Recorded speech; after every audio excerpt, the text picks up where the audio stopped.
Welcome to Travel Like a Local, a travel series diving into the fascinating world of Japanese travel guides. In Japan, there are so many magazines and books aimed at helping Japanese people explore. I grabbed some of the most interesting looking Japanese travel guides, all aimed at domestic tourists. We're going to dive right into them and see what hidden gems we can uncover. So whether you're living in Japan, a regular visitor, or researching for your first trip, make sure to hit that subscribe button to join me on new adventures each video. In this video, I'm following a route in this Osaka Kindle book. It's the same book series as the previous Kobe and Kyoto routes. Links to those videos will be down in the description. And since in both of those cases I started with the first route of the book, I've decided to do the same with Osaka.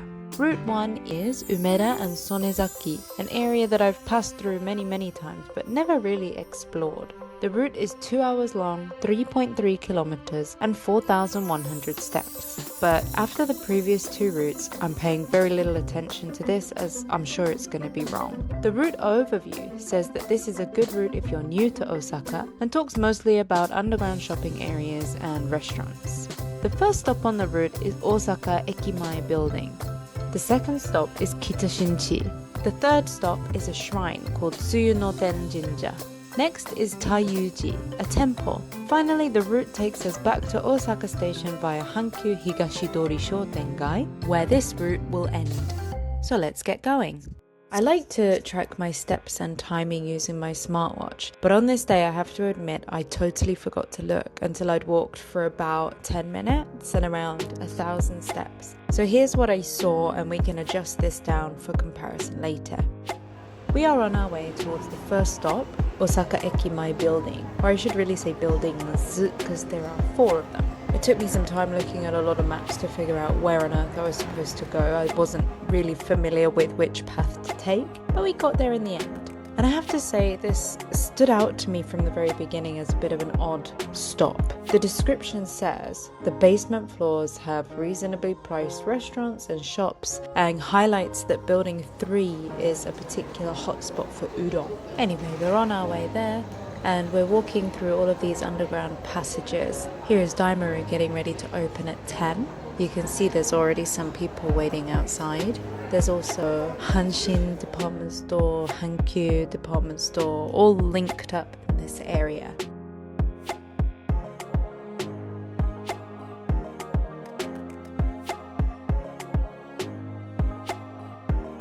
And here's the first sign that we are indeed on the way to Osaka Ekimae Buildings. So I felt relieved at that point. I was going the right way. And then I suddenly realized that this was a path I used to walk very often to do some training for my work. This path links up the 2 train lines that I needed to use. So I know this way well.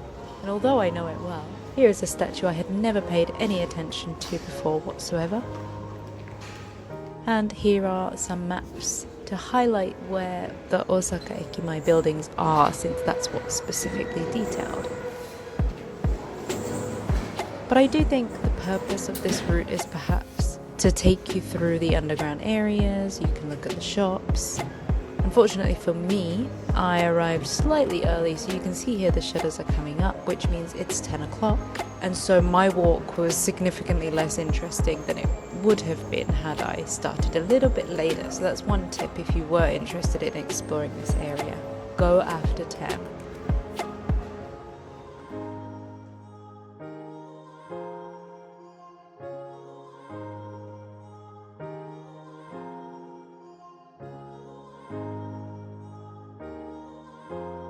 And then this cute opening area with all the flower arrangements. That was really pretty to look at.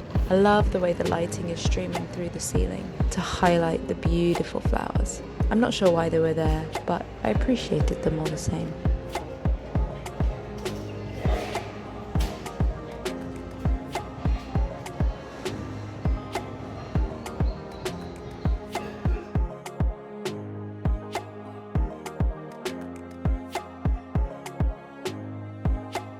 And finally heading towards Kitashinchi JR station. At the end here you can see the entrances to two of the Osaka Ekimae buildings. Building 1 and then opposite is building 2. So these are the areas specifically that are mentioned in the description. Again, I was a bit early, so it wasn't really worth going and having a look, but I can't really comment as to whether that's a good stop or not, but I do think it's worth taking a look around those shopping areas if that's something you're interested in.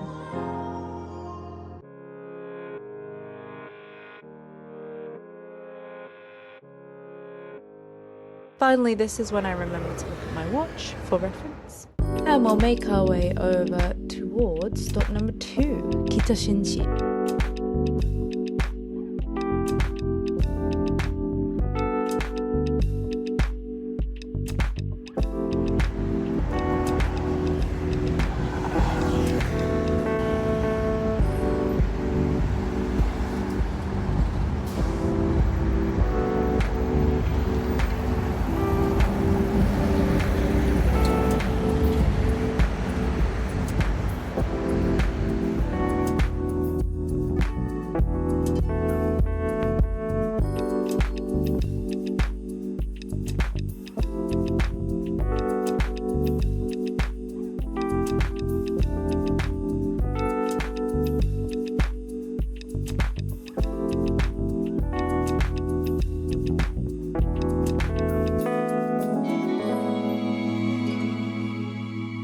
Back in February, I was actually researching and looking out for some cool events for Setsubun, and there was one event specifically at that time that was based in Kitashinchi, and it's this really cool futuristic style temple.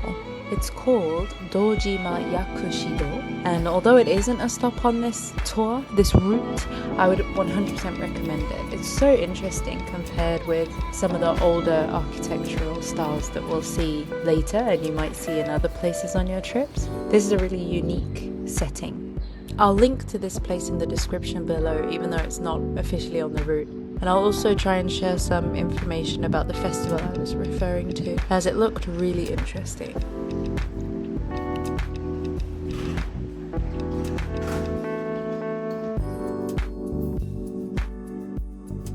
Now we're continuing on to Kitashinchi, the main street here. The description in the guidebook says that there are many luxury stores and that if you go in the daytime you'll find reasonably priced lunch options. And of course, it's more famous, I think, for being like a nightlife spot. It's got all of these neon signs. In the description in the book, I'm not really sure what they're talking about when they say luxury shops. That's the translation that came back through Google. It may actually mean more luxurious like drinking places or bars, because I didn't really see any like designer brands or luxury stores in that sense. On the street, however, there are lots of these signboards that teach you and talk about the history of the puppet shows in the shrine that we're going to visit next. It seems like the puppet shows had a lot of love-suicide stories. Think Romeo and Juliet, that kind of star-crossed lovers where the lovers end up dying in some tragic circumstance. That kind of story was extremely popular in those puppet shows, to the point where the local governments tried to ban them. Unsuccessfully, according to the signboards. But yeah, apparently it was a big problem. And the temple next was one of the birthplaces of that kind of puppet show. In fact, the nickname of the shrine we're going to is Ohatsu Tenjin, which is based on the first name of one of the main characters in said love-suicide stories.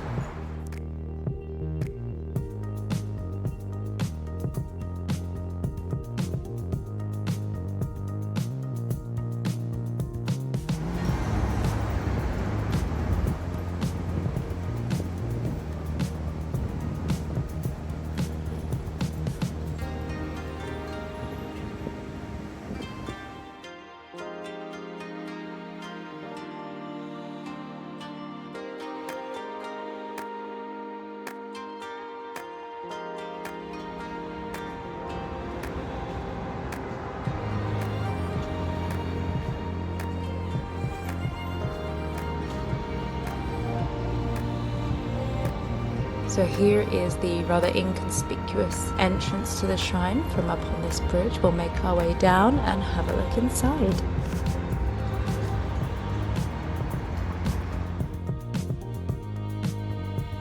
After a very quick lemon sparkling water break, of course.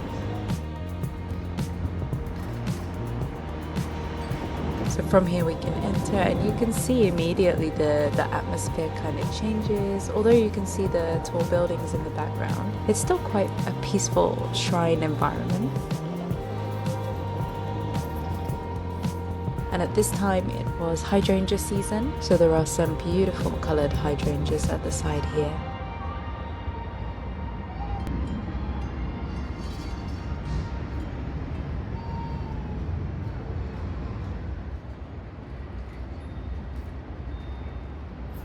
And moving over to this window over here, we can see a selection of the trinkets and amulets that are sold here. Because of the history with the love-suicide puppet shows, this is a shrine for couples and marriage.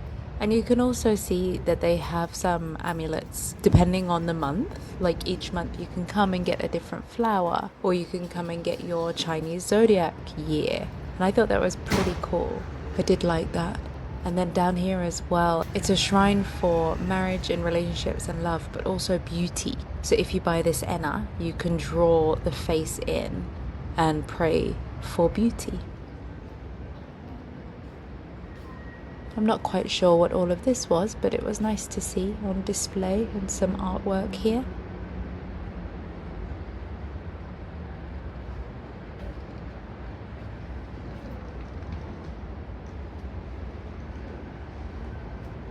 I feel like since COVID, or since the last few years, these kind of flower arrangements in the water where you cleanse your hands before you enter the shrine are getting increasingly popular, and I'm here for it. I like it. It's really cute.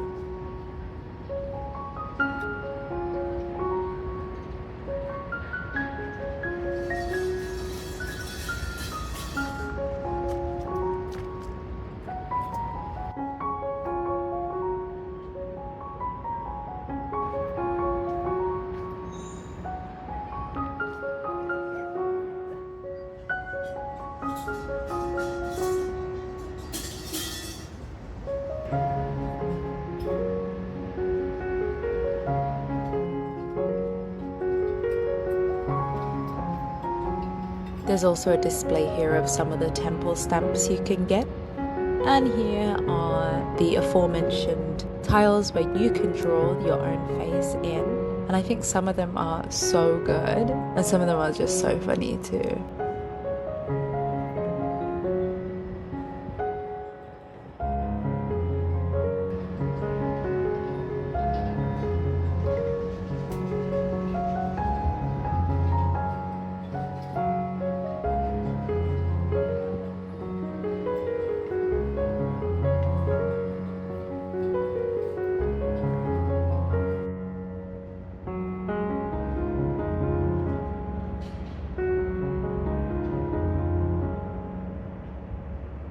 Time for another little break before making our way over to the next stop.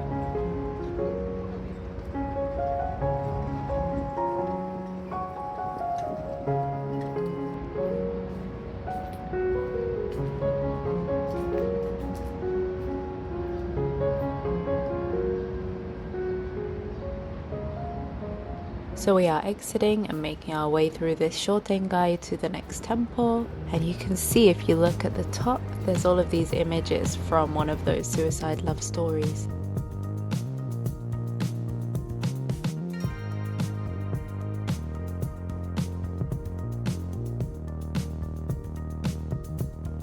And here is the end of where we will end up later. So then the next part of the route is essentially like a little loop round to include the temple. I got a little lost somewhere in the middle here, so there are some skipped parts where I was figuring out where I was. But in the end, we made it to the right place and we make our way up this street towards the temple.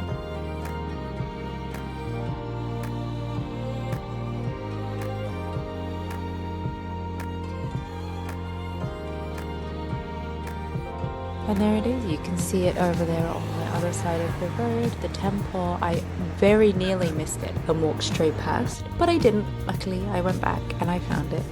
So let's head on inside.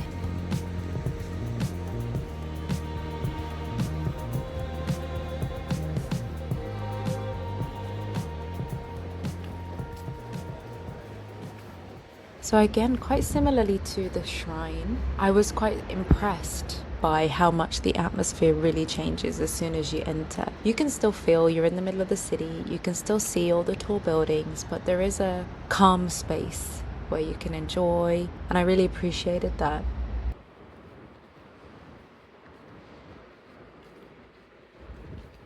And here's a big map of the temple. It's said in the guide that this temple was founded by Kobo Daishi, and he's a very famous Buddhist monk, probably best known for his temples and pilgrimage route that is in Shikoku, or his resting place on top of Mount Koya in Wakayama. But apparently he also founded this temple.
And then we exit the temple and make our way over to our final stop, our final route, which is this Hankyu Higashi Shoutengai area.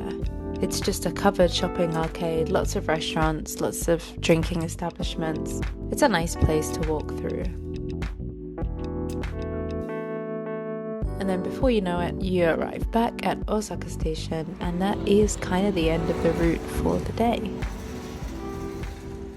By the end of this route, it was 12:40 and I had done 8,581 steps. That means it took me around 2 hours 45 minutes and around 7,000 steps altogether. I'm also estimating that I walked around 5.5 kilometers. I did take a couple of breaks here and there and walk a little further for filming purposes, but even taking those things into account, the numbers from the route details were way off. It's so routinely off that I'm not even sure it's worth talking about anymore.